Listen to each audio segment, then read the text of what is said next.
Bom dia, que a graça e a paz de Cristo esteja contigo, meu querido, minha querida. Como é precioso e abençoador iniciar o dia caminhando, meditando, louvando e adorando a Deus, não é verdade? Isso é só os filhos, é isso mesmo, só os filhos de Deus que têm esse privilégio. É claro que os animais na criação também louvam e exaltam a Deus. Mas nós, filhos, chamados pelo seu amor, somos diariamente convidados por Ele a nos juntar com a natureza que canta exuberante a glória do Criador. Que Deus possa abençoar o seu dia, que a mão do Todo-Poderoso esteja sobre você. Eu quero iniciar essa meditação simples com uma pergunta. Quem está no comando da sua vida?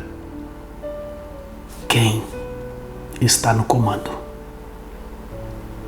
Muitos cristãos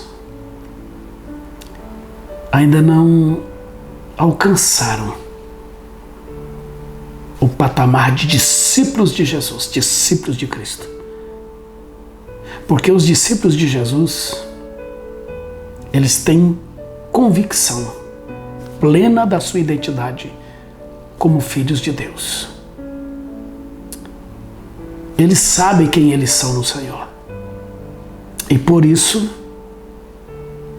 eles estão no governo, no comando. Não são governados e nem dominados pelos desejos e paixões da natureza pecaminosa, chamada na Bíblia de natureza carnal.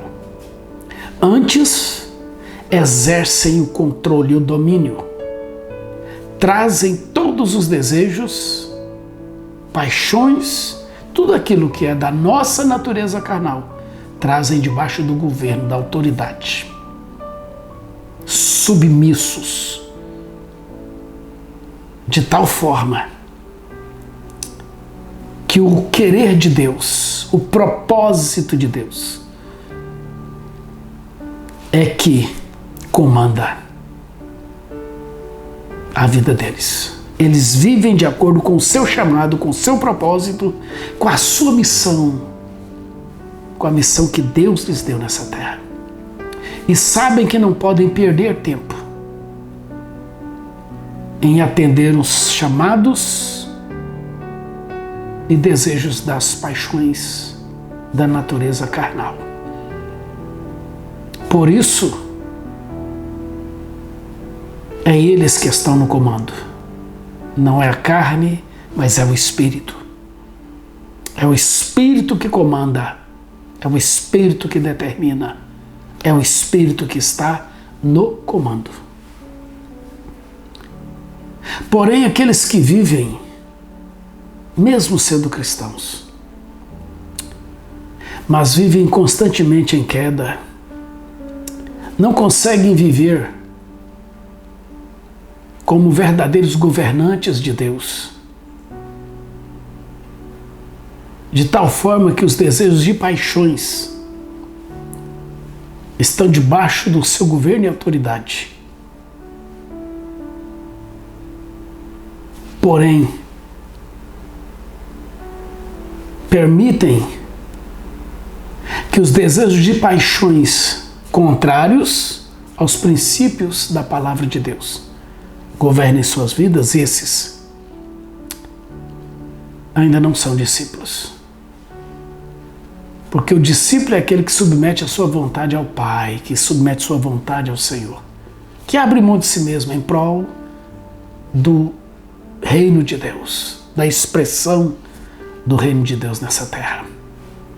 Então, meu convite para você neste dia é que você assuma o comando. Pare de viver.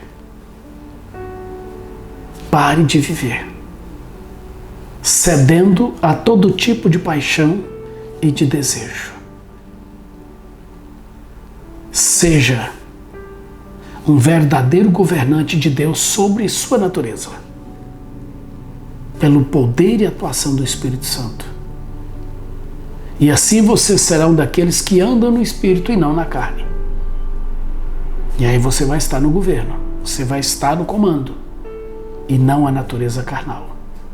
Mas o novo homem, criado em Deus, em justiça e paz, pela atuação do Espírito Santo, é que vai estar no comando. Olha o que Paulo diz. Os que vivem segundo a carne se inclinam para as coisas da carne, mas os que vivem segundo o Espírito se inclinam para as coisas do Espírito. Pois a inclinação da carne é morte, mas o Espírito é vida e paz.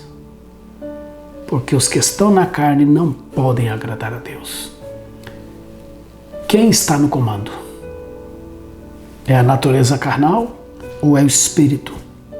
O Espírito Santo de Deus. Anda no Espírito. Assuma o governo da sua vida em Deus. Em nome de Jesus. Que Deus te abençoe.